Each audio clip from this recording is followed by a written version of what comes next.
So, guten Morgen im Burgtheater. Ich bin Andreas Erdmann und freue mich, Sie ganz herzlich im Namen des Burgtheaters und seiner Direktorin Karin Bergmann hier begrüßen zu dürfen. Ich bedanke mich im Namen des Burgtheaters für die jahrelange fruchtbare Zusammenarbeit mit der Erste Bank Stiftung, dem Standard und dem Institut für die Wissenschaften vom Menschen bei der wunderbaren Reihe Debating Europe, auf die ich mich auch heute wieder sehr freue, und übergebe jetzt an Karl-Heinz Prüller von der Erste Bank Stiftung.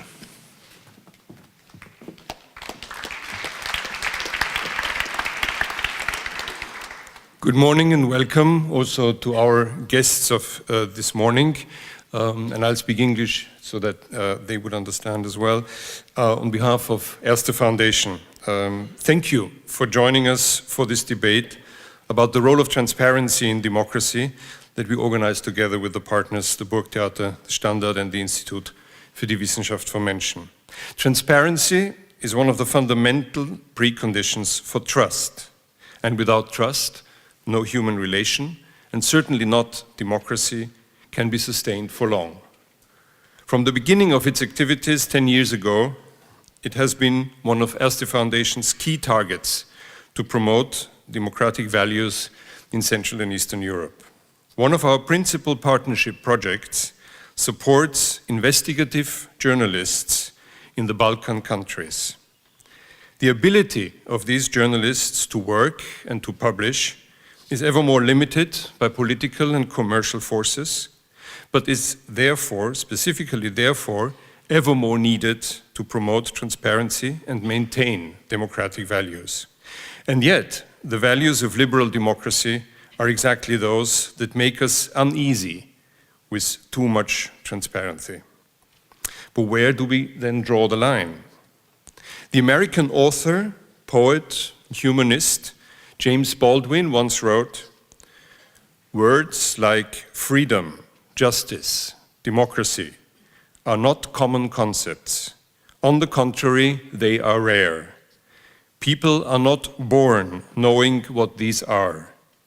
It takes enormous and, above all, individual effort to arrive at the respect for other people that these words imply." It seems to me that here we have one answer to the question we are posing today. All democratic values are rooted in respect for other people. And it is respect that will tell us how much transparency is needed to maintain trust and thus democracy. I wish us all an inspiring morning.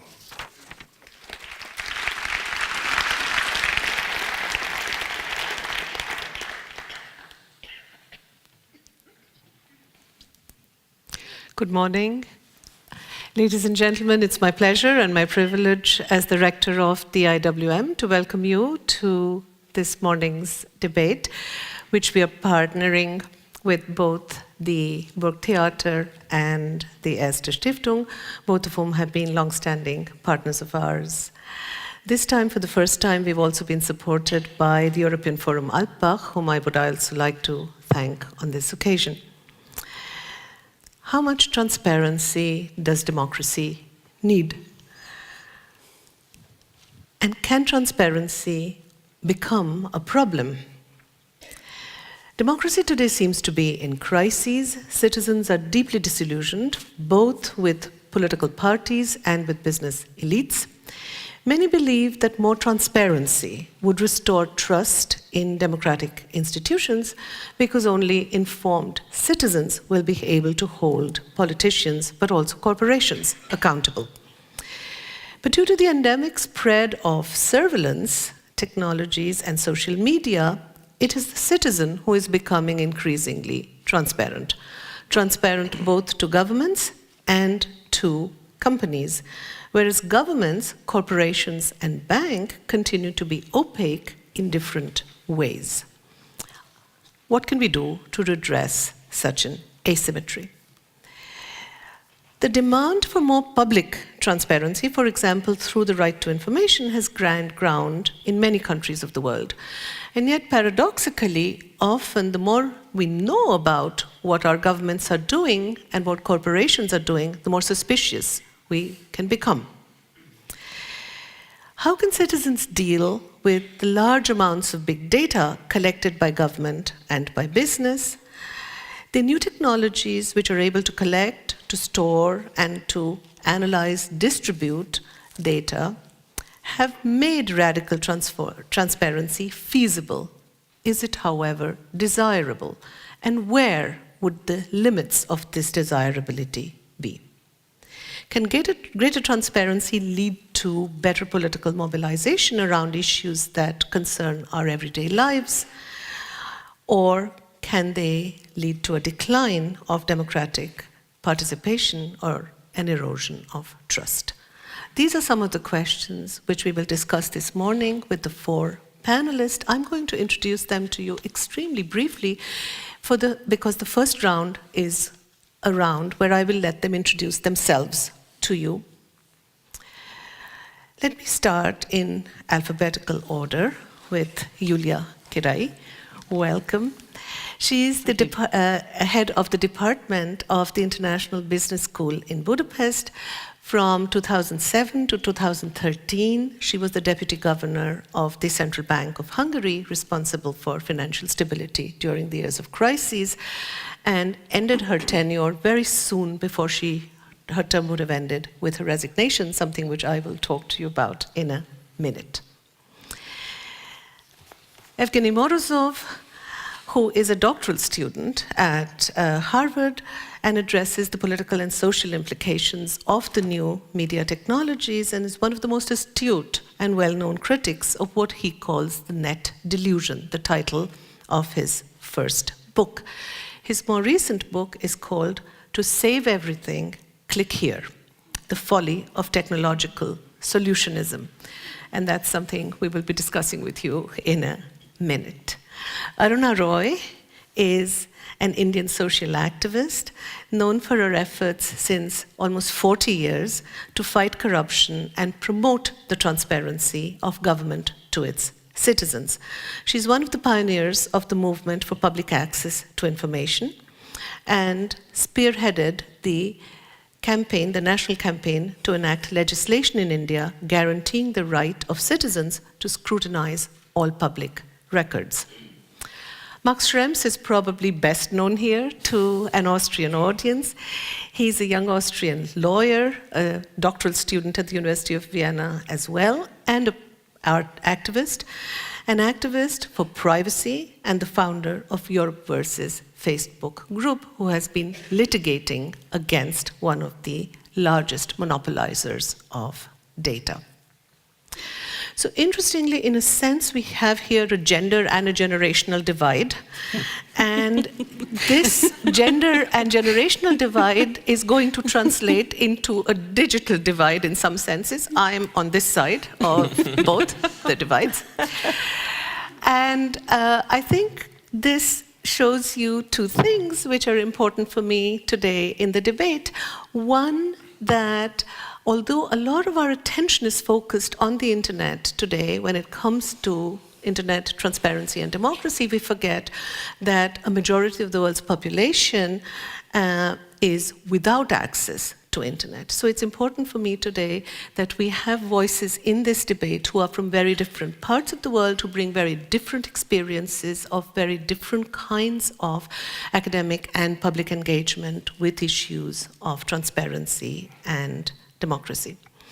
And therefore, I would like to start with their professional and personal trajectories, because when I was preparing for the debate, it struck me that in all 4 biographies, there are interesting paradoxes, and therefore I would like you to tell us something about how you came to think about these issues in the first place, so that we have a background to where you are speaking from when you're addressing them here.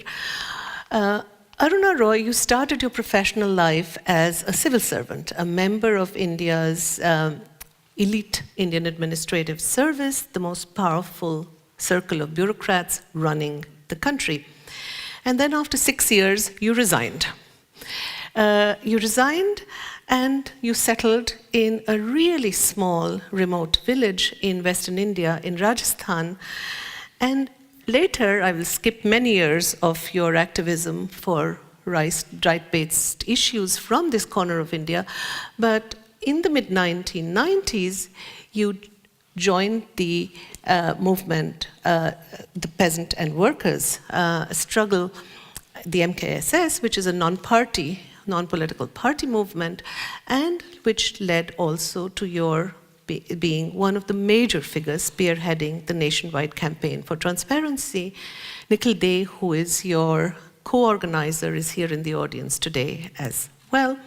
And this campaign resulted in the passing, the enactment of the Right to Information Act in 2005. An act, a legislation which has been used by over 8 million Indians so far to scrutinize public documents. Now, there is something paradoxical in a civil servant turning into an activist against her former self. And this, you have an insight into the workings of bureaucracy, which you certainly bring into scrutinizing bureaucracy today, but you have not made yourself very popular with your former colleagues. I would be interested in hearing something about why is it that you thought, as a former civil servant, that transparency, the right to information, is the most fundamental of rights in a country like India? Well, let me begin by saying that I joined the civil service as a very young person. I was 22, and I went to rural India for the first time, and I saw poverty of a kind I'd never seen in urban India. And I used to sit in these, skip a few years, I used to sit in these meetings with civil servants, and one superintending engineer used to proudly boast of how he had had a huge pond dug in New Delhi, which was never dug, and he had it filled up, and it was never filled up, and he had it dug again, thereby making a pile. And I used to be shocked that the audacity of people who sit in these meetings and tell you how they cheat their own government and cheat themselves because they are, in a sense, civil servants. We also had something called the Official Secrets Act, which was left by the British, in which if you even shared a list with somebody, you'd be shocked. To skip a few years again, when I became an activist, I went to the block development officer and I asked her for a published list of people who were declared under the poverty line, to whom certain special benefits accrue in India. And she said to me, "You come, I'm giving it to you because you're a woman, but you come in the evening when no one's around, you can take this book, go back, have a look at it, and bring it back in the morning, because I'm scared." I said to her, "I'm an ex-civil servant, much senior to you, and I know this is a published document." But she says, no, I'm very scared. So the kind of fear psychosis within the service, that you can't share what is obvious information, and a fantastic constitution prepared by some of the best minds in India, with Mahatma Gandhi in the background, saying that everything should be shared with people. And then I came back to see that small bits of information about minimum wages, they wouldn't give us. So we went into lots of strikes, we sat, we starved ourselves to death. In India, we starve ourselves because we go on hunger strikes. We went on a hunger strike, we still got the information at great cost, but you can't go on a hunger strike every time you're denied information. So that's when we felt that we had to get those records. And I'll just end with just a small anecdote, and that's where I think we have to see literacy and semi-literacy not as linked to education. Education's a different thing for me. I have a very good woman friend called Sushila. She's only passed her 4th class. She went with us when we started this big campaign in '96. We were in Delhi with ex-prime ministers in the meeting with the press. There was a press conference with ex-judges of the Supreme Court, and a journalist turned to her and said very deprecatingly, "And how literate are you?" And she said, "I've passed my 4th class." He said, "What are you doing here? How can you know something so profound as the right to information?" She said to him, "Look, when I send my son to the marketplace with 10 rupees, and when he comes back, I ask for accounts. This country spends billions of rupees in my name. Shouldn't I ask for my accounts? So it's our money, so it's our accounts. It's very simple." So in 4 words, she defined the right to information. So that's the juxtaposition of the civil service against the people. Thank you. Great.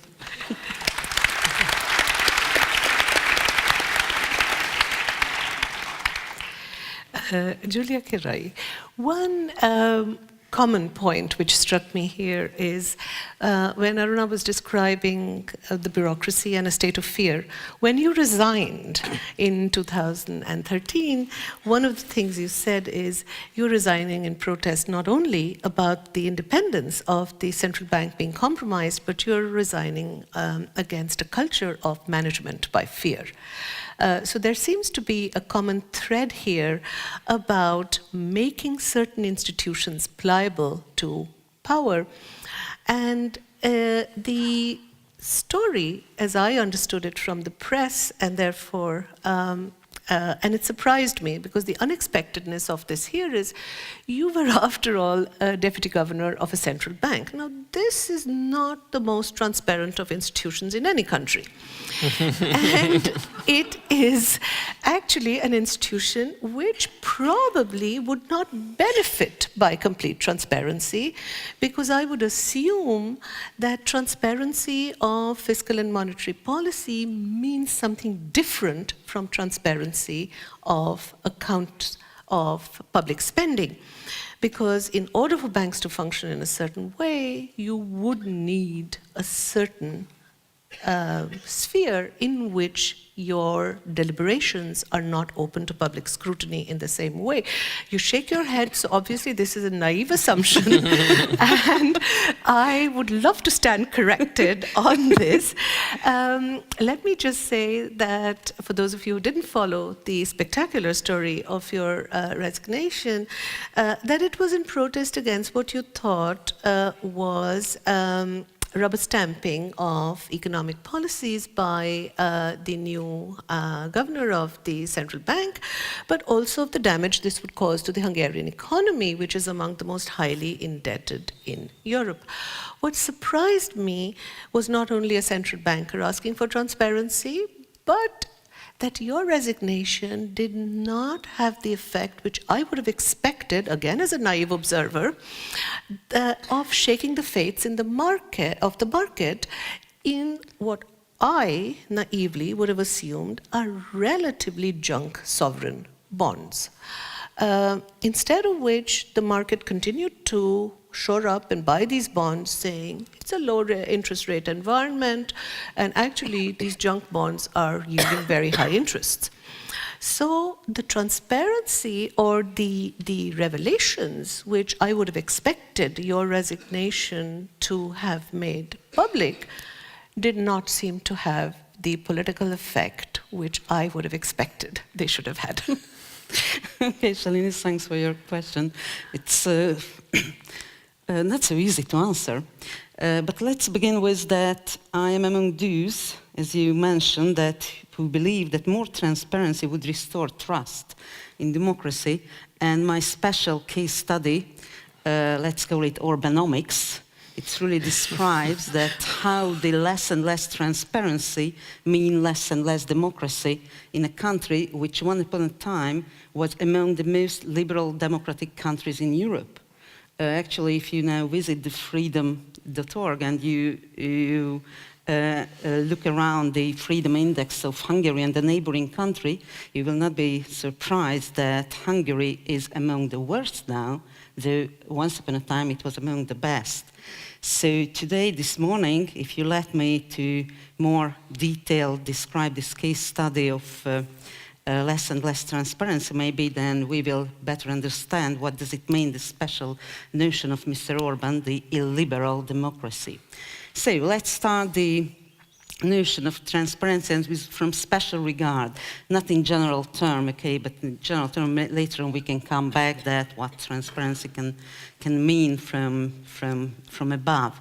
I think one very relevant part of transparency is that how you make your decisions. So whether the public decision making is open, you can follow it, you can understand what and why or not. And there are two aspects. One aspect is that we say what we do and we do what we say. I think it's an element of public transparency. And why I shook my head, because it's an element of monetary policy. if you let me a little bit get involved in monetary policy, I should say that in most of the countries in the world, they are following the so-called famous inflation targeting. In spite of the general feeling that inflation targeting means that we put a target and we try to push down inflation and we do not bother about the economy, it's rubbish, okay? Inflation targeting means that the central bank, of course, would like to achieve a long-run target, would like to control the government, whose main interest to increase inflation in all times. And doing so, the central bank should be credible, accountable, and that's why transparent. If you open any textbook, the 5 elements of inflation targeting is set a target, be accountable, be credible, take into account all kinds of information about the economy, and be transparent. So without transparency, an actual central bank cannot work. If you look at the decision of the ECB, you will find in the press releases why they did what they did. What are the background they are relying on? If you go on the homepage of the ECB or any other central bank, you will find all the data, you will find all the models. You can replicate the way of thinking of a central banker. So it's not the time of Mr. Greenspan, okay? It's something different. That's what we say now. And that's why it is convincing. So when Mr. Draghi, Super Mario, in the middle of 2012 said that, and we will do everything to keep together the Eurozone, the market believed him because he was transparent. You know? So that's the biggest difference between the old central banking and the new central banking. A new central bank is a part of the checks and balances. And we need checks and balances because of transparency, because of democracy. So as a part of checks and balances should be transparent itself to control the government, which should be transparent as well. And as far as urbanomics is concerned, it's a missing part of this fantastic system. Their decisions can never be understood in deep. No? Because when they say something, it's not necessarily what they do. And then when they do something, it's never you can understand from what they were saying. Let's take an example. It's a very famous statement of urbanomics that we are following a economic fight for freedom, yeah? So the freedom fight, today is 15th of March, our day of freedom, by the way. Now there are big feasts now in Budapest. So, fight for freedom economically, from outside, for an open country whose export plus import is 200 of its GDP, fight for economic freedom, that it's send home the IMF and get in a long-term loan contract with Russia. That is the real economic freedom of a country. So if you look what they do, you cannot understand what they are saying. And the other side of the picture, it's transparency at all that you should understand the risk and the cost of a decision. Today, in Hungary, they can take law in the parliament without making any study of possible future consequences. You can take a law without encountering the risks and the cost. It was the main reason why I resigned. I didn't say that the economy will collapse immediately.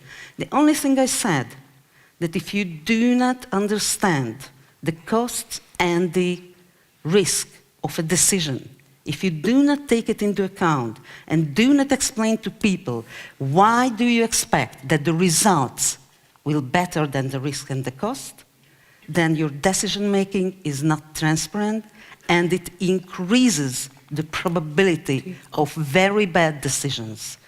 So, you know, it's our special case as economists that we know that when you make a decision, the outcome in 10% depends on your decision, in 90% in the state of the world. So I wouldn't say that we were very lucky management at that time when we were at the central bank.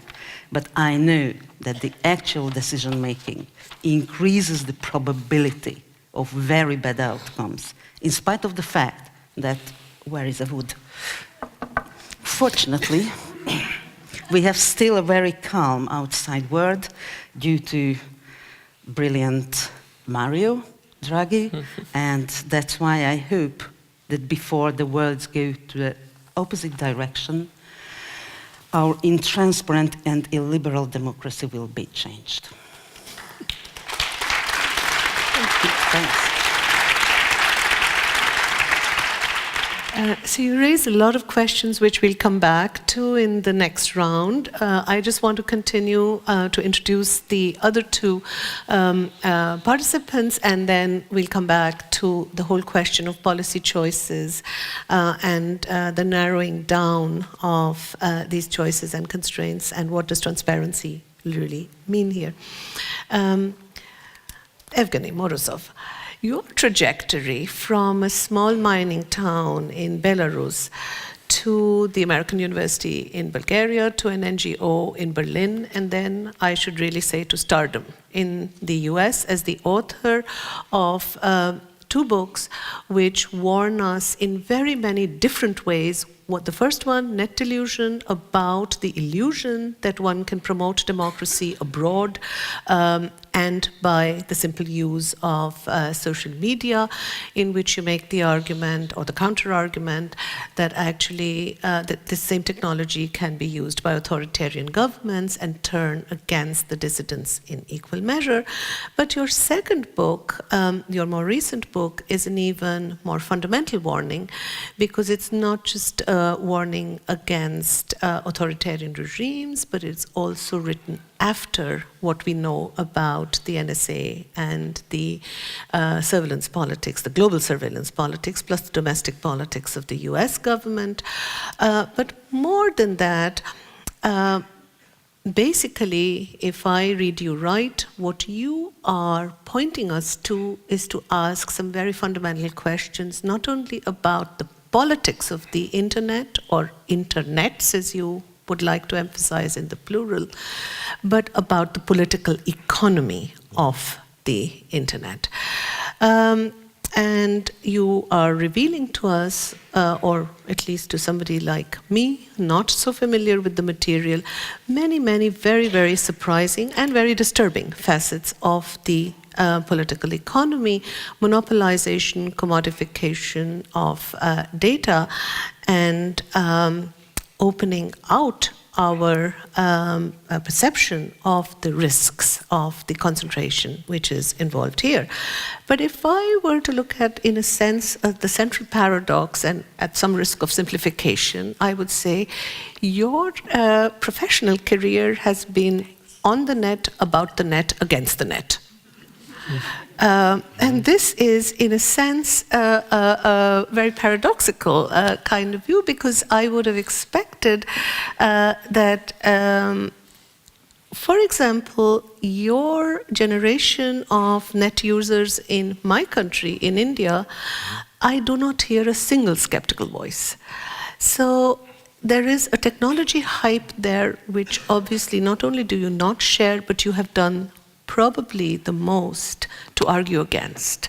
And it would be wonderful to try and understand how you have got from one position, the net delusion, to your very fundamental skepticism about the political economy of the net.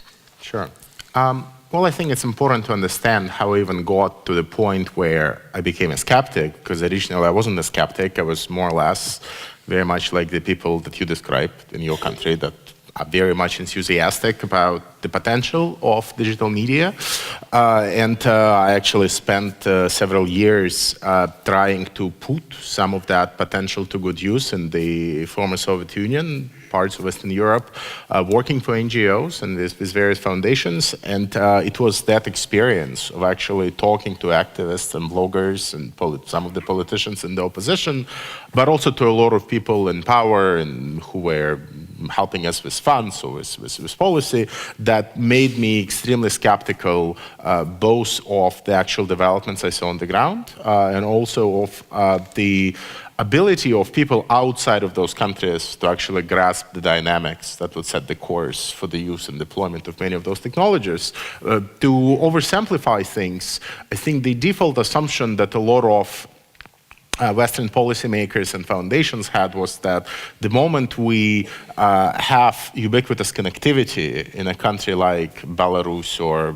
Turkmenistan or pick your favorite authoritarian regime out there, a lot of things would follow. What would follow is that people will suddenly go to Wikipedia, they'll start reading about human rights abuses, they will equip themselves with platforms for mobilization, and they will pour into the streets and organize a revolution of sorts. Right? And that was an extremely simplistic assumption that contradicted virtually everything I saw. When you looked at what people were doing on the ground, it wasn't actually reports about human rights abuses on Wikipedia, but rather, the same videos of cats and pornography and funny videos on YouTube that were actually being mostly downloaded and watched by the younger population that was expected to go out and rebel. And it had nothing to do, for me, it wasn't a conservative critique of basically going and trying to say that, oh, you should all stop watching those funny cat videos and start reading reports from the Human Rights Watch. That was just a sociological observation of what I saw happening on the ground, and that made me question to what extent such a revolution that was expected due to social media was actually forthcoming.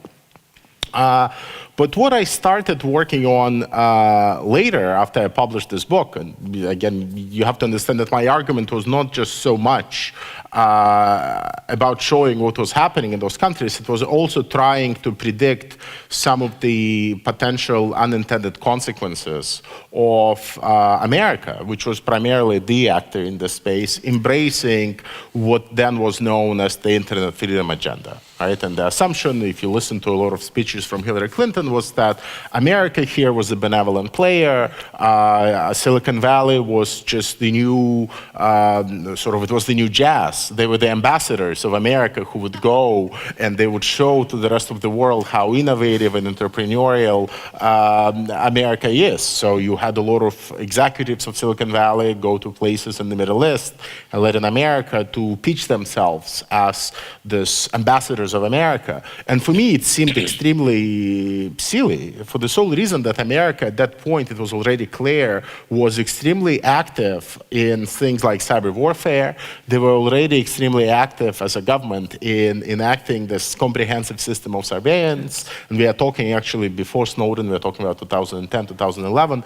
And for me, it was very hard to reconcile this stance of, on the one hand, promoting something called internet freedom, a concept I found extremely ambiguous, and on the other hand, actually doing everything in their power to curtail it either because of surveillance or cyber attacks, right? So much of my early anger was trying to point to that contradiction. What I've noticed several years since that book was that what I saw in foreign policy, whereby Silicon Valley was becoming the go-to provider of solutions, in this case for democratization, was also happening in other domains. We would turn to it as our savior in health, because now with sensors we can actually monitor our behavior, our sport activity, our diet, and thus intervene at the right time. It was emerging as our savior when it came to, of course, fighting terror with analysis of all the behavior. It was coming up as our savior in education with the online courses. And what I noticed was that if left unchecked, virtually many of the functions of the state would be taken over by a bunch of companies in Silicon Valley who present themselves not as corporations, but as some kind of almost spiritual organizations who don't do evil and who all care about connectivity and making the world more connected and transparent and open and innovative and entrepreneurial, and all those buzzwords can continue for a very long time. And to me, that seemed like something much more just a way to promote innovation. I saw that something was happening deeply at the transformation of the state, and that a lot of that was happening using rhetoric of transparency, using rhetoric of connectedness. A lot of the talking points that came out of people like Mark Zuckerberg or Eric Schmidt was that it's okay for us to be as transparent as possible. It's actually needed, because that means that we are honest, we have nothing to hide, we are good citizens. You know, the more transparent we are, their logic went, the better it is for society. And of course, what they didn't mention, it was also better for their business models. And an understanding that connection between, on the one hand, their corporate activity, and on the other hand, the ways in which a lot of policymakers who themselves were running out of money to fund the services that they used to provide, whether in education, whether in health, whether in security, they were turning to these firms because it was a way to continue providing those services in a widely different manner, while also claiming the innovation benefit, because everybody wanted to be seen as endorsing a new app. You know, which politician wouldn't want to be launching a new app, you know, in their name? So, and that led me to question, that led me to my second book, and ultimately, at this point, I have become extremely skeptical of the way in which this entire project of wiring up the world, putting sensors, internet connectivity everywhere so that you can grab the data that we generate and then use it for some kind of, you can use it for advertising, but you can also use it for better planning, you can use it for something else.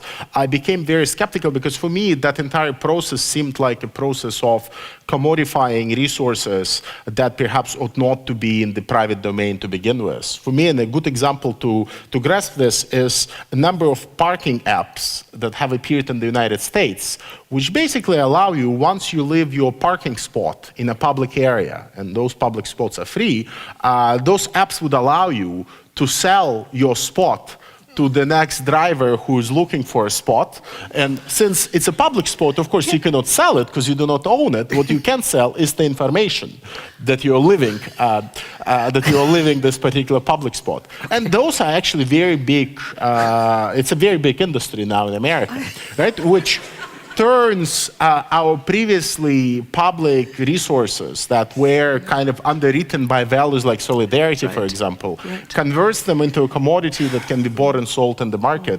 And for me, that's a paradigm of the kind of future that might emerge if we left Silicon Valley completely uncontrolled, continue with the project of connecting everything to everything under the name of increasing dialogue or promoting transparency or gathering data. That said, and that's the last thing I'm going to say now, is that I do not think that an alternative program of putting sensors, algorithms, and data gathering devices would not benefit society at large. There are ways in which we can think of an entirely new public transportation system that would not rely on the old centralized system whereby buses would go the same route every day and would pick up people regardless of how many people are waiting at the bus stop at the same hour at the same bus stop. No, I think that the fact that now we are carrying phones does allow, which are sensors in disguise, does allow us to come up with a very different, more flexible, more decentralized transportation system.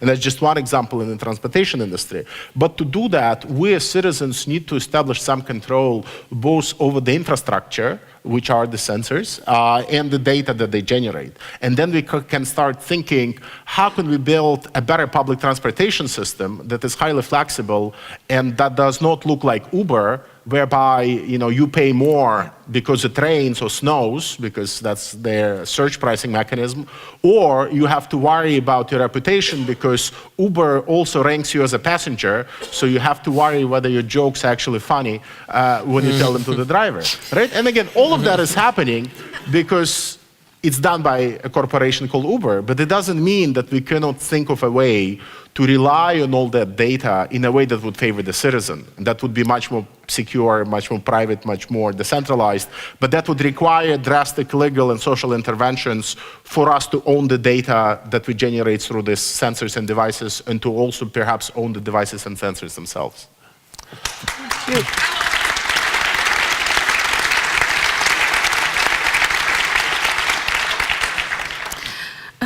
Last but not least, let me turn to you, amongst REMS, because that is exactly one of the projects you are involved in.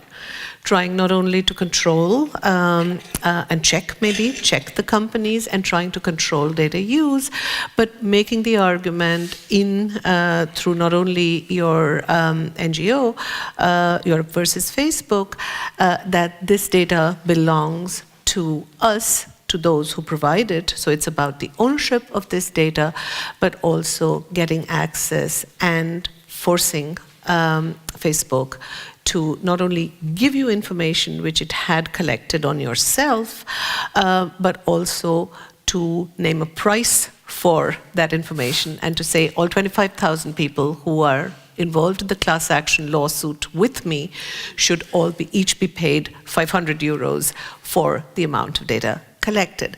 Now, of course, what I found really striking in your case was, here you are, a very young professional lawyer. You could actually have been earning 100 times what you are doing rather than getting yourself into a liability problem, probably, and bankruptcy if you lose against Facebook. You could have been earning a lot by protecting Facebook from the likes of yourself. And it takes not only courage, but public purpose and incorruptibility of spirit, solidarity, in a sense, to fight the battle the way you have chosen to fight it. Paradoxically, however, you who are the activist for privacy have become probably a public figure as a result of your battle for privacy, so that every time you enter a cafe in Vienna, you are the least private of persons. Yeah, the public thing is really probably the one thing that strikes me the most. I was always trying to kind of hide at the beginning. I was like, no, there are no pictures of me. Don't put my name in the newspaper. You didn't want to give interviews. You didn't want to be seen anywhere. And I'm still hiding a lot, I gotta say. And that's also part, for example, why there's this Europe versus Facebook, because it also gave me the privacy of having a web page that had a name on it. That was striking to me. But what I realized is that the debate about information is so difficult for the average guy, probably not the people that are in the audience here, but the average newspaper reader in the morning, that they needed a face. And that was the only way we could actually come up with the whole debate, is by having, first of all, this stack of paper I got from Facebook, the 1,200 pages of my own data, which was striking because about 300 pages of it was deleted data. That was the actual way to actually get this debate up, is to have something tangible. And that is the biggest problem in the whole transparency, privacy debate, is that it's very hard to understand and see and feel for the average guy. So in my case, I think this case only became relevant in the general public because there was a face, a stack of paper, and you could take a picture of it. And I realized that, and that was the point where I said, okay, I guess I just got to give up on my privacy to allow the media to actually bring that up. So that was the reason why I kind of said, I really don't want it, but that's the only way to actually get it into the broader conversation. The thing you pointed out that was interesting is that I really got myself a lot into liability problem, and I do the whole thing for about 3 years now without getting a single cent out of it. However, we have this class action going on right now, and on Wednesday we got the response from Facebook, from the Viennese lawyer of Facebook, claiming that I'm a commercial debt collection service and do all that for my own benefit alone. So that was kind of interesting how they tried to turn this around. And what was interesting in our class action in that case, I guess, was the debate about how much money do they actually make. The class action started out because I said, you know, we went through Ireland first, and Ireland just didn't want to do anything about the privacy violations. And that is the overall problem I think we have on the privacy front in Europe, is that we do have laws right now, but we're not enforcing them. That was also what triggered me the first time around, because when I was in California studying there, we had people from big US companies, including Facebook, saying the Europeans are kind of cute with the whole privacy and fundamental rights thing, but you can fuck the rules and nothing is going to happen. And this is a serious problem we have in Europe, because right now we're mainly pointing at the US, at the Silicon Valley, at the NSA, and say, you know, that's bad guys. However, we're not really doing anything to enforce our privacy rights. And I think that is actually where we have to look much more into our own side. However, from a legal perspective, of course, what was interesting is that we didn't just ask for damages, but we also asked for the benefits they made off of our data. And that's going to be a very interesting debate because they're going to have to disclose how much money they made on each individual user, which I think is going to be, it's going to be a couple of cents, but it's going to be very interesting how many. And that is probably from the class action side was kind of interesting. Overall, what I think is interesting in the transparency debate, if you also kind of get that together with the privacy side of things, they oftentimes feel that this is the conflict. So a lot of people that are on the transparency side are also on the privacy side, and a lot of people feel that this doesn't meet up somehow.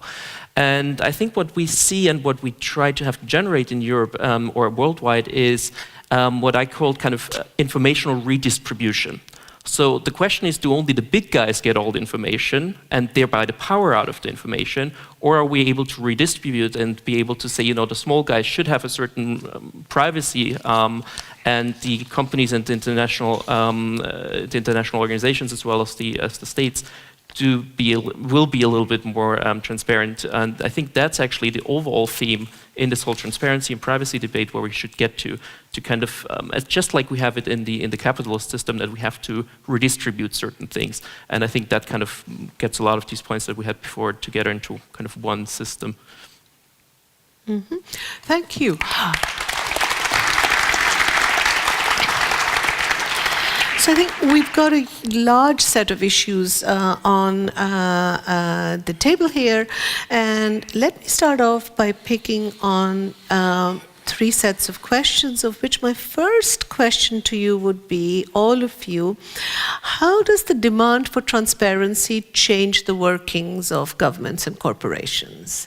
Because my feeling, and here is, as somebody who was looking at the workings of the World Bank for a long time, and I will be intransparent now on my own activist biography, but just stick to myself as an anthropologist of the bank.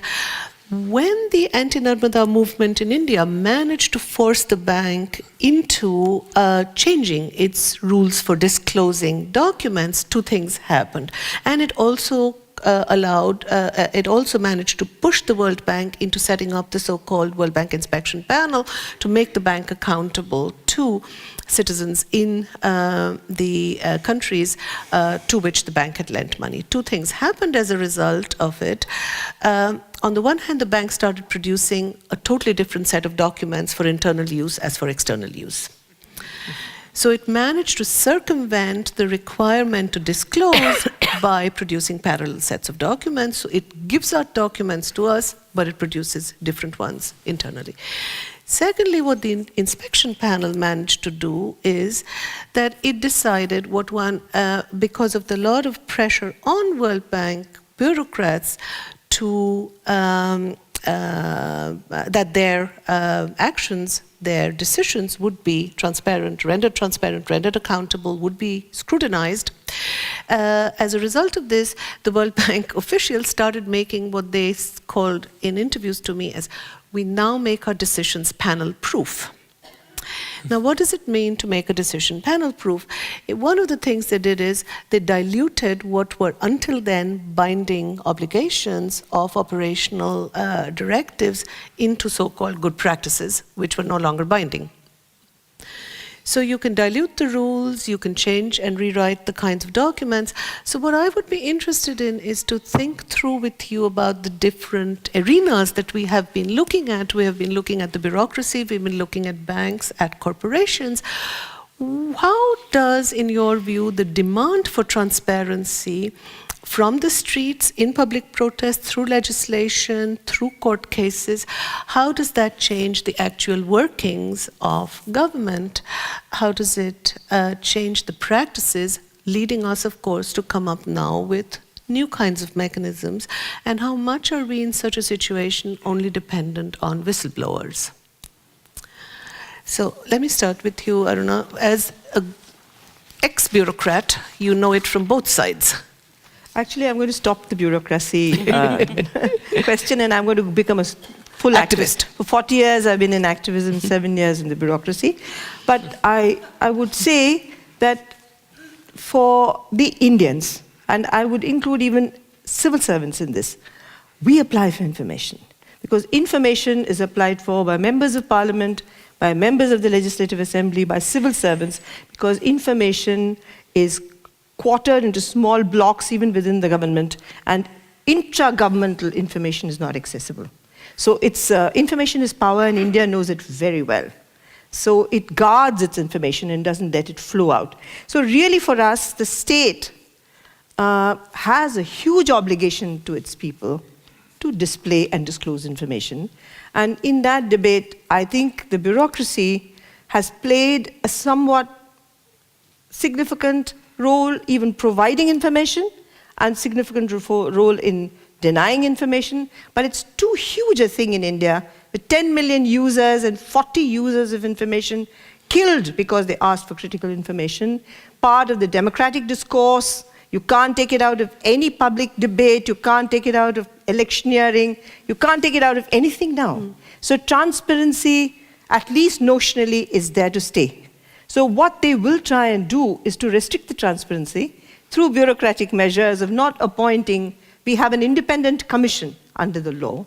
So if you apply for information and they deny you information, if they don't give you information in 30 days, the civil servant has to pay money from his or her own pocket, up to 25,000 Indian rupees. So it's a huge deterrent. But nevertheless, they come up with excuses. So the problem then goes to an appellate authority and then to the commission. So what you do is you don't appoint commissioners. So what you do is don't appoint commissioners, and now since there are many commissions in India, the Women's Commission, the Human Rights Commission, all these commissions get impacted by non-performance, and so the Right to Information Commission has now become very, very sensitive because the last Chief Information Commissioner in Delhi ruled that all political parties must disclose their funding sources. It went into Parliament. Parliament wanted to change the law, but it didn't happen because 1, 2, maybe 3 million signatures and calls went to all the members of Parliament saying, if you change it, you've had it. So it's a law now that is owned by people. But I'd like to say that since the government still plays an important role, it'll soon cease to perhaps because economic control of a government has begun. But so long as the government delivers and people realize that their sovereignty as citizens, as all the rights we have been guaranteed by the Constitution can only be through the state, we really have to hold it accountable. And the issues are therefore participation in beginning from bottom up, participation in implementation to see that money that comes to us is actually spent, participation in planning from the grassroots right to the top. We planned the right to information law. Actually, government didn't plan it. It went to them as a ready-made law. They tried to amend it. There was huge dialogue between large masses of people, lawyers and professionals and grassroots activists and parliament, and we got them to pass a fairly decent law. So we now know that laws can be designed by people, that we are not mobs, as they usually call us. Anyone outside this bureaucratic setup, in a bureaucrat's meeting, they say they're mobs. But we're not mobs, we're reasonable people. And we call ourselves civil society, we can call ourselves people's organizations, but we have minds and we have intelligence. And we have a hell of a lot of common sense. And I think what you lose when you get into the system of governance is common sense. And actually, for democracy, you need common sense. And so, since we have so much of it, I think it's one way in which we would really like to force government to disclose its information. And now, because we've got into modes. You see, we realized to the right to information, in fact, we've become civil servants, in a sense. People have become civil servants, because we now know that by just demanding a law and getting passed in Parliament, it's not the end of the matter. We have to see that it is put in place. So in one of the struggles, we had something called a public hearing. It's not a new concept, but a public hearing in a village is quite phenomenal, because once we access the information, we took the information and we distributed the information, and people came and testified to say whether that information was right or wrong, and we had an invited panel of outsiders, including ex-judges, journalists. So they sat and we testified, and that information then became valid information on which to file a legal case, to take a criminal suit, or to even fight within the system. And this public hearing has become so popular and so well accepted, a public audit. of works, if you like, that we have argued with the supreme financial institutions, the Comptroller and Auditor General of India, that we are actually auditors. What the Right to Information law has done has given us access to information for small issues. So we access the information, we look at the information, we audit it. So this with the result that we are actually auditors doing the work of government. Government does financial audit, we do performance audit, we do public audit. And I'm just coming from a meeting in Delhi when the Comptroller and Auditor General has accepted that this people's audit process will now be recognized by the Comptroller and Auditor General, and we'll work out the methods by which it will feed into the financial system. So this law, the fight for the right to information, has made us understand that you have to engage with government, engage with bureaucrats, engage with civil servants, engage with politicians and political parties, and argue our case through with examples, with possibilities, and with changes. We know it's not easy, because as soon as you win one battle, they're ready with the way of breaking you in another area. So you have to keep fighting. But what it has really made us is look at law. And I'll come to various details later if there is time. But with 10 million users of the law today in India, and 40 people killed, and everybody knows about the right to information law. You go to Kashmir, which is a very, as you know, conflict-ridden zone, and there Bashir Bhai used the right to information to get information from his chief minister. A thing couldn't be dreamt of in feudal and poor oppressed India, that you can get information from the head of state. In Delhi, we've got information from the Prime Minister's office. I mean, all kinds of information, from what is on, why you haven't got your rations, to why certain decisions haven't been taken. So it's really made public information, information shared, is actually the basis for any kind of governance. When the World Bank co-opted it, we fought the World Bank publicly, saying we do not agree with your definition. And therefore we had a public hearing on the World Bank, in which there were so many people who came and said they simply did not agree with the definition of the World Bank. So in a sense, what the Right to Information campaign has done for us in India has said that governance is our business, the people's business. It can't be left to political parties and civil servants alone. So democracy, if it has to fight all the evils that were mentioned, or being co-opted into technological issues or exclusive economic paradigms, people have to know. And that's the only way we can bring real democracy in and real justice in. So we've used all these various methods, actually, to establish. And now it's a huge campaign. I'm only one.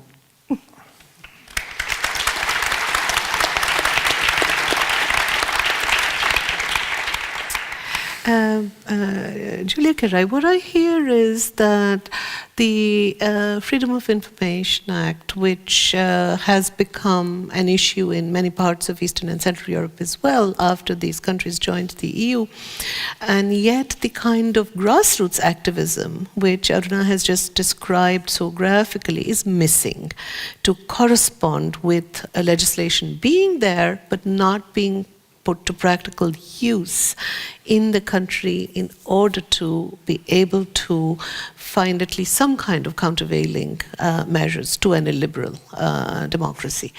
And that one of the problems being, if forced to give out information, bureaucracies are very good at giving lots of irrelevant information, from which, unless you really have the technical expertise, it's very difficult to find what is the relevant information. So they can withhold information, but they can drown you in information, which is, if you like, one way of circumventing the demand for transparency. So could you say something from the Hungarian experience, both as an academic, as a banker, as an observer of... You know, while I was hearing Aruna, I was getting more and more sad, you know, because you're in a country which is on a way to be more transparent and more democratic. And it's such a nice way we followed some 20 years ago. And now we are going back to the past.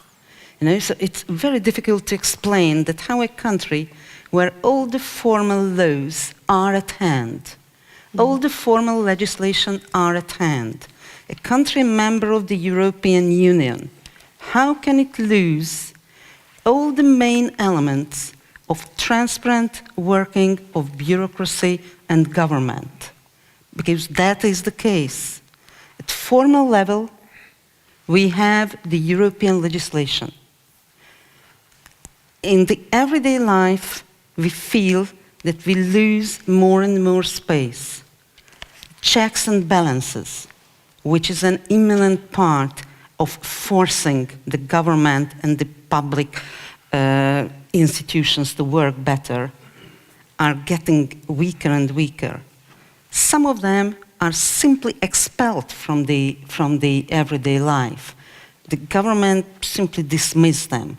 The other part of checks and balances, like the highest court, like the central bank, like the competition authority, the head of these institutions are nominated by the government, by former government party members.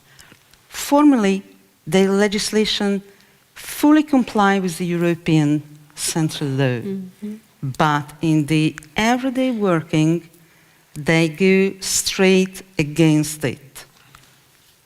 When you apply for public information, and I agree fully with Aruna, that the right to public information, it was one of our basic rights. What the government does, let's take an example. One of the major debates nowadays in Hungary, whether we need a new atomic plant or not. There is a possibility that there will build a new block of the actual atomic plant with the help of the Rosatom. They concluded a contract with the Rosatom and with the Russian state about a long-term loan and about building a new atomic plant. And when all the people and the parties asked for the public information about the contract, what did the government? They took a law about take as state secret all details of the contract for 30 years. Okay? So now what do you as a citizen? You try to fight against it, but it's a law, okay? And the law is the highest rule in the country. So now we are within a contract, a financial contract, and a building contract with the Rosatom and the Russian state, and we do not know what are the details of this contract. What's more, which is already really silly, the guy who is actually the CFO of the project company which builds the new atomic plant, he himself, my former student, he himself haven't seen ever the loan contract he will work with in the coming years. So what can you do under such circumstances? Your only possibility is to protest. Protest everywhere where you go and protest on the net. You know, our right to the net, it's an elementary right. In Hungary, the biggest demonstration was in the past 5 years when the government tried to levy tax on the net. So for us, the Facebook and the net is still not a danger. It's a possibility to take over the government anti-transparency fight. You know? So to be on the Facebook, it's good for us because we are transparent. Say it to us, I do not mind. They know anyhow everything about me, okay? They gather information about me. I put it on the net, let's make it open. So that's our only possibility to fight against the way back from transparent liberal state to an untransparent, illiberal non-democracy. Thank you.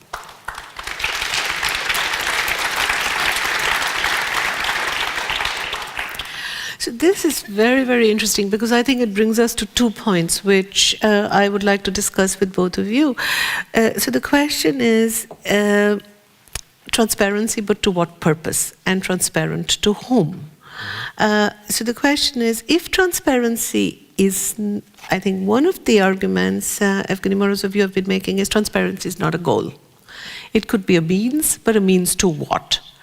If it's a means to check corruption, if it's a means to check abuse of power and of mismanagement, to ensure the kind of procedural correctness, etc., there seems to be much less of a problem with the use of the very same technology.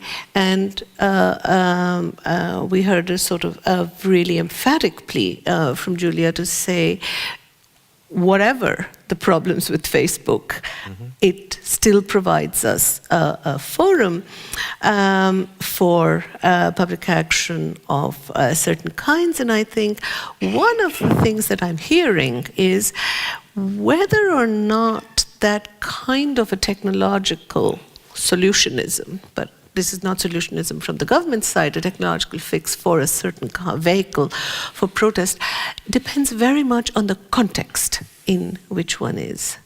And it depends, so it's not as if one can divorce the question of whether a certain kind of technology is an unalloyed good, whether it is a means of limiting power or not, what kinds of abuses it could go with, potentially, and yet you may need to use it depending on the situation you find yourself in. And the question that for me then is an interesting one here is to think, could it be that there are situations in which one wants to use courts rather than scandalize through other means of protest? Where are the kinds of limits of mobilization? Max Schrems, you have decided to use the courts in order to temper both the Irish authorities, and then you have taken also Facebook itself to court. So I think the kinds of fora in which one can try and press for transparency depends very much on whether it's the government or the corporation that one is up against, because one would not even know what streets would I need to protest in if I want to protest against Facebook. Well, it's a tiny street in Dublin. I was there. I think the reason why I chose the courts is, first of all, that I'm a lawyer and lawyers just think that way. But secondly, the real problem we have is that a lot of these companies are monopolies. So when I came up the first time with this huge stack of paper, it was on the front page of the Bild-Zeitung, the biggest tabloid in Europe. And I was never interviewed, by the way, for that thing. They just wrote about it without interviewing me. But what's interesting is Facebook declined to comment on it. And that's interesting from our perspective that no company can usually just ignore a huge newspaper making a scandal out of it. However, the response from Facebook right now, and also from the other big tech companies, are, we know you all hate this. We know that. You just don't have any other option to go to. And that's the absurd thing why you can only go through courts is we try to enforce a lot of these issues through public outrage, through pressure, but that only works if you have a competitive market, if they have something to lose. Right now we have the problem, if you want to have a smartphone, you have the choice between a Google phone or an Apple phone. If you want to search something online, you pretty much find it only on Google because no one does pages for other things anymore. And it goes through all these different technological things. And that is the reason why I think right now you can only go through politics and courts, not through public outrage. Because the companies are just ignoring it, and rightfully so. They really have nothing to fear. And that is a systematic problem where you really get into the issue of monopolies that I think should be tackled dramatically online. It's hilarious how whenever we have any teeny tiny monopoly in the real economy, the European Union goes after it. As soon as we have online monopolies like Facebook that just bought up WhatsApp, which is for my generation the second option to kind of communicate online, they didn't see that as a monopoly building. And I was sitting there, I was like, seriously? And I think that is something that is probably the underlying issue why you can only go through courts. Something I wanted to come back to from before is the really question of practice and how to enforce these things in reality. And that is really where I have to come back to the question of tangibility. Information is so easy to be locked away and so easy to be deleted and gone that in reality on the freedom of information side, which I exercised a lot in from the US through Ireland to UK to Germany to the European Union level, I never, not a single time, got the full information.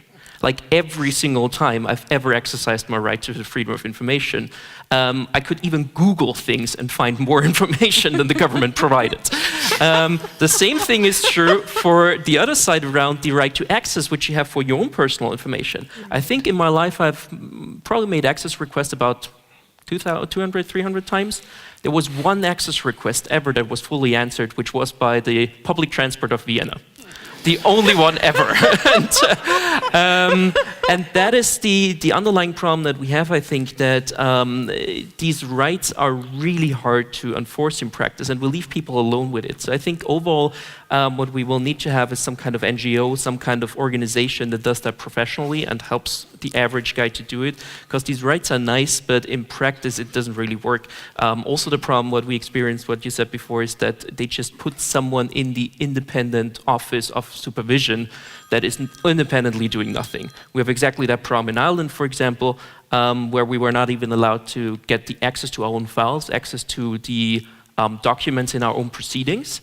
Where, for example, I said, you know, there is a right to fair trial, so that's not even freedom of information, but just a fair trial to get the documents of your own procedure. And the responsible person from the Irish Data Protection Commissioner said, yeah, the European Convention of Human Rights, where that is in, doesn't apply to us. So I asked him, why does the European Convention of Human Rights doesn't apply to you? And the answer was, we don't tell you.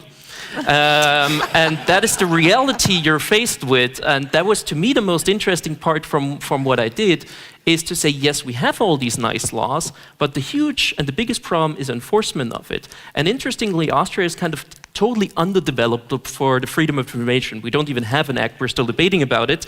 But interestingly, you get more information in Austria by the, what I call, freedom to call someone that has the stuff and gives it to you. And that is, interestingly, even on the European level, how I usually get information I want to get, not through the official proceeding, but by calling people up and saying, you know, could you send that over? And they usually send it through some encrypted way, but that's how in reality we get these things. And I think that is going to be very interesting for if we get the Freedom of Information Act, because our government has done exactly the same thing. The proposal for amending the Constitution on that side had 100 exceptions. Well, we already knew beforehand that no one will ever get the information. And that is something where we can learn from other countries and probably do it better, and probably also not stay in the practice of you need to call someone that gives you the information somewhere on the street. Before I come back to you, Evgeny, just one other question which was at the back of my mind when I was listening to Aruna saying the government got the law, right to information, ready-made. It came from the grassroots activists who really drafted the law. I think you are faced with exactly the opposite story. If I remember your stuff on not using the law now, but the content of the law, I remember you're having a website where you made public the amount of law and lawmaking which actually is being done not by the legislators but by the lobbyists on behalf of the corporations. So could you say something about the nature of the law itself, not about its non-enforcement? The nature of the law of the one that was lobbied that much? Yes. Yeah. There is pretty much a new Data Protection Act in Europe, a data protection regulation that should replace all the laws we have right now. Precisely. Which is probably the most heavy lobbied law in Brussels ever. That's at least most people in Parliament say. And what was interesting in this case that we for the first time had a wave of like US-style lobbying with like really what they call astroturfing. So they generate an NGO for the improvement of privacy in Europe, and in reality it's funded by Apple or something. And what was interesting in this case was that... So the term is astroturfing? Astroturfing, wonderful term. AstroTurf is a grass, kind of a type of grass in the US, apparently a brand name. That is plastic. So it's fake grass. So it's a grassroots movement that's fake. So you pretend it's people that are, like we, engaged in something, but in reality it's corporations that are pretending that this is a grassroots movement. AstroTurfing, wonderful term. And really hard to uncover also, because there's no lobbying transparency in Brussels, so it's really hard to find out who is behind these organizations, all that kind of stuff. However, what was very interesting, and what you were getting at, is that I just read a lot of the lobby papers that were published by a Pirate Party MEP, and then read the changes to the law. And when I read through it, it was exactly the same wording. So there was a whole paragraph that long, where word by word it was coming up. A couple of them were coming from Amazon, eBay, the American Chamber of Commerce, Microsoft, you name it, you got it. And MEPs of the European Parliament have copied exactly this term and put it into the law. And so we kind of put it next to each other and said, okay, you just copied the whole law from Amazon. The same thing happened from the other side as well, that they copied from the privacy NGOs. And that was hugely interesting, because all of them didn't see any problem in it. Because that's how a lot of the laws are actually done right now in Brussels, in the Parliament, despite the fact that they have about 20,000 euro per person to really have people working on these things themselves. I gotta say, however, that this is a matter of a lot of members of Parliament, not of everybody. There are a lot of members of Parliament, especially the European Parliament, that do that very differently. However, that was kind of a thing where you wonder where these laws actually come from. And again, a transparency matter. We try to do the same thing with the Council, which represents the member states of the European Union. And there, all these documents are, again, hidden and confidential, and you couldn't get it. So what we did 2 weeks ago is calling up the same people again and asking for these documents, which led to a USB drive with about 10,000 pages, and published that, and thereby could show where the law actually comes from. And that put a lot of pressure, and there you could actually see in practice how just the fact that we analyzed this data, showed who was influencing the law in which way, made a list online on LobbyPlug EU of kind of the ministers and how they influenced the law, actually changed their behavior quite quickly. So this kind of transparency is really something that is hugely important in the public debate, especially if we're going on the European level, where there's a lot of really dark lobbying and interests that are happening in the background that you can only kind of trace by enormous amounts of transparency. Unfortunately, we're still kind of very at the beginning of all these things. With that, I come in a way to my final set of questions and issues which I want to address to you, Evgeny, and that is about something which I found really, really interesting in your last interviews, and also there is a resonance of it in the book as well.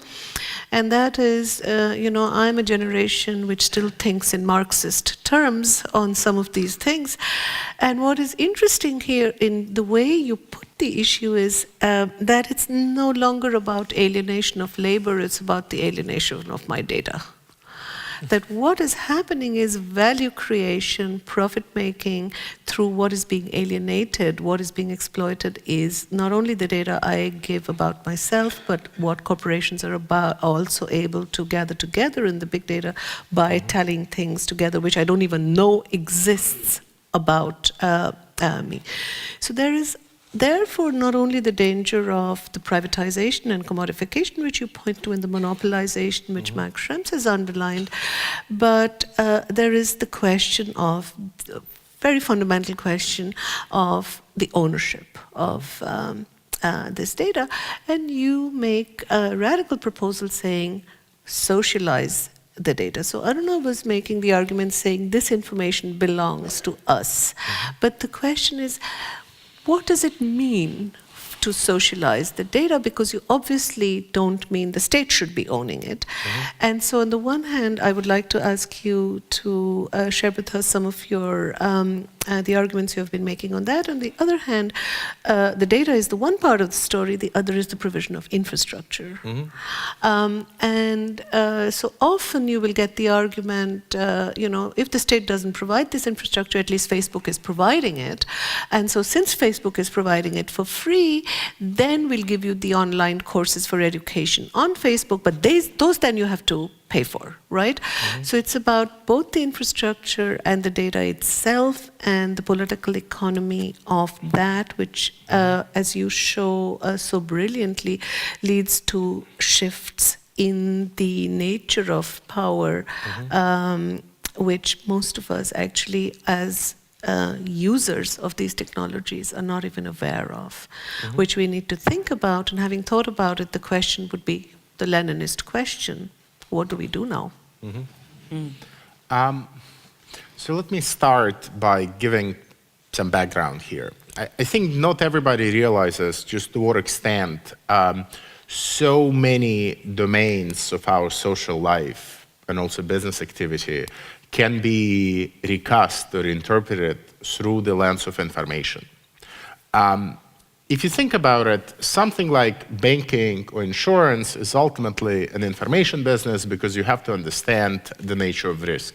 Right? You have to understand how likely people are to default on their loan, how likely people are to suffer from an accident. Information is paramount in this domain. But also is health. You want to understand when certain symptoms are developing. You want to understand how they will then translate into illnesses and so forth. You can then draw a similar analysis about crime, education, as I've said, health, aging, you name it. And you will discover that many of these domains, in one way or another, have a very strong informational component. I would like to argue that Google has cleverly recognized that a long time ago.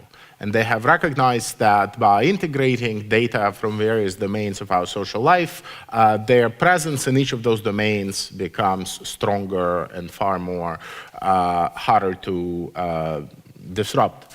So if you look at what Google has been doing, it has been precisely about integrating different streams of data coming from, in the past just from our mailbox and our searches, but increasingly so from the smart thermostats and smart smoke detectors, which belong to Nest, a company Google bought recently, which would be coming in from the phones, which have sensors in them, run on the Android system, that also belongs to Google. It'll be coming from all sorts of self-driving cars that Google is also experimenting on. The basic story I'm trying to tell here is that Google is actually very well positioned to enter many more industries other than advertising. And my bet is that so far it's mostly various regulatory hurdles that prevent them from entering those industries. But they're making lots of headway when it comes to health, when it comes to education, when it comes to transportation, and so forth. If that's the background condition with which we are working, it's very hard for me to imagine a world where we would be able to oppose that without asking profound questions about A, who owns this underlying infrastructure, according to which this expansion is happening, with which help it's happening, and also who owns the data that is being generated in the process. Because ultimately, I think journalism and media were an industry that was the first to suffer from Google's expansion into this domain, but other industries would follow. And what I fear is that if you look at something like journalism, the informational component, which it has always had become much more, much greater. It has become much more pronounced in what various media do. So right now, if in the past 10 or 15 years ago, you could say, well, this story will not be very popular with my readers, but I'll still put it on the front page of my newspaper because I think it has some kind of civic importance or resonance. Now, such decisions are very hard to make because there is always the ability to track the actual traffic and the actual visitors to that headline and to that page because everything now is being monitored. So the logic of the market in one way or another is displacing other logics according to which many of those domains and industries operated. If you think about what it means for many other domains, for me it's clear that a lot of other domains will also have to sort of lose those secondary goals, values, whether it was civic responsibility or whether it was, in the case of health, do no harm, or whether in the case of education, it was to stimulate critical thinking and not just employability. All of those things will become secondary to, again, the logic of the market being smuggled in through this informational backdoor. And again, those are the conditions under which I am trying to make people aware that it's not just about us regulating Google. It's not just about passing better laws, and it's not just about making sure that they tell us everything that they're collecting about us. I mean, all of those are very important interventions. I just also want us to be aware that there are profound transformations that await us when it comes to how we're going to think about health. What is going to happen to you as a citizen once your smoke detector or smart thermostat actually knows everything you do in your house? How is it going to affect how much anxious you feel about what you pay in your insurance, right? Because clearly, all of those systems would know what are the actual risks you're running under on a daily basis. When you're drinking a coffee in the morning, your thermostat will connect to your phone, and it will know that that coffee will probably increase or decrease the possibility of you having a heart attack by 5 or 10%, right? This overall integration of all of the social domains under the logic of information in itself has a profound economic and political consequence. It has nothing to do with technology. Right? It's a profound transformation of our everyday life, what we worry about. And this is, to me, is something that is very hard to get at when we just pursue this activism through legal court means. And I entirely agree that this is something that we need to do under current circumstances, where alternative ways of conceptualizing how can citizens own the actual infrastructure, the actual data on which their lives are going to run are not even raised by major political parties. Our political parties are completely missing from this debate because they have accepted that this infrastructure is to be provided by the market. So they're more than happy to have Google and Facebook come in and provide that infrastructure, because for them, that's actually what they think it's in their prerogative to do, right? And I think before we sort of completely surrender to the corporate takeover of our lives by these 2 or 3 corporations, we'd better try to figure out what are some of those alternative conceptions of how we can live together using some of that technology, but using it in a way that would not make us even more anxious than we currently are about everything we do, that would actually enable us to share and collaborate better. Yes, we can probably generate energy much more effectively with decentralized means. We can organize a different system for public transportation now that we have all those different sensors. A lot of things become possible, but in order for them to work to a logic that actually favors our own interests, the interests of citizens, and not just of the providers of them, who are corporations, we actually have to step in and claim some ownership over some of those resources, right? So when I talk about socializing the data or creating a new ownership regime, I do not want us to end up in an environment where the opposite of Silicon Valley, which now claims ownership over this data, is us becoming individual entrepreneurs who would be pushed to market and sell and transact in that data on a daily basis, which is an option that is advocated by a lot of people. I don't think that that's the paradigm that I would like people to live under, because basically it means that every single act of conscious behavior and even unconscious behavior that you produce will have a monetary value attached to it and can potentially be sold on the market.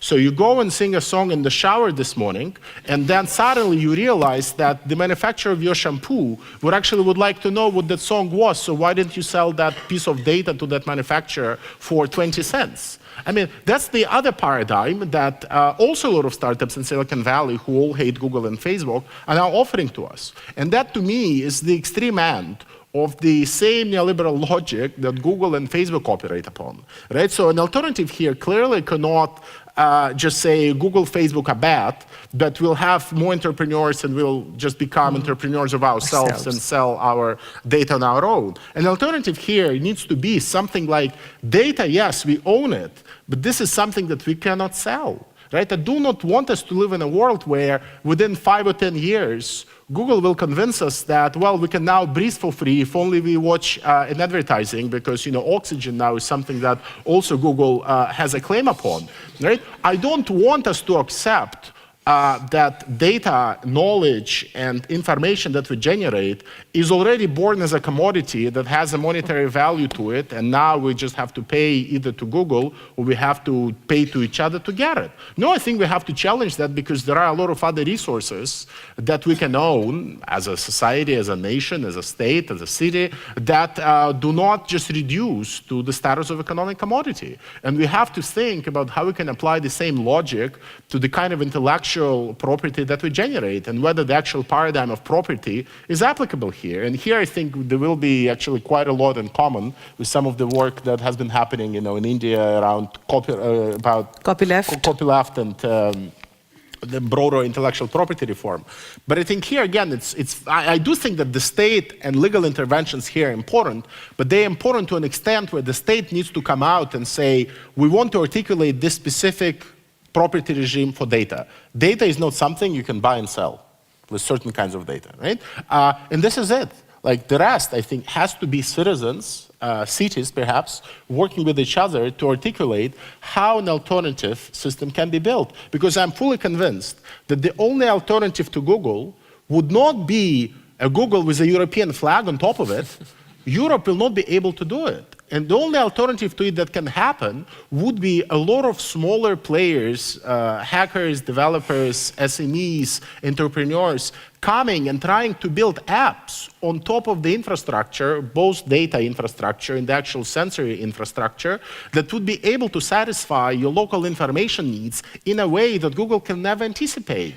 I do have a lot of information needs that Google just cannot solve. I'm sorry, it cannot solve it even though it has all the data I've given it to it for the last 10 years. Why cannot build my own app to satisfy my own needs, right? I cannot, because again, Google owns the data and the infrastructure on which such innovation can happen. So I'm not asking us to build some kind of a central planning agency that will be determining what it is that you need to be searching for and then satisfying your needs, which is basically how Google operates. I'm sorry. We need to figure out a way whereby thousands and millions of people, entrepreneurs, NGOs, activists can come in and take advantage of all this intellectual and data infrastructure to build their own solutions. Because otherwise we will end up with one company dominating every field and every industry from health to education to insurance to banking and so forth.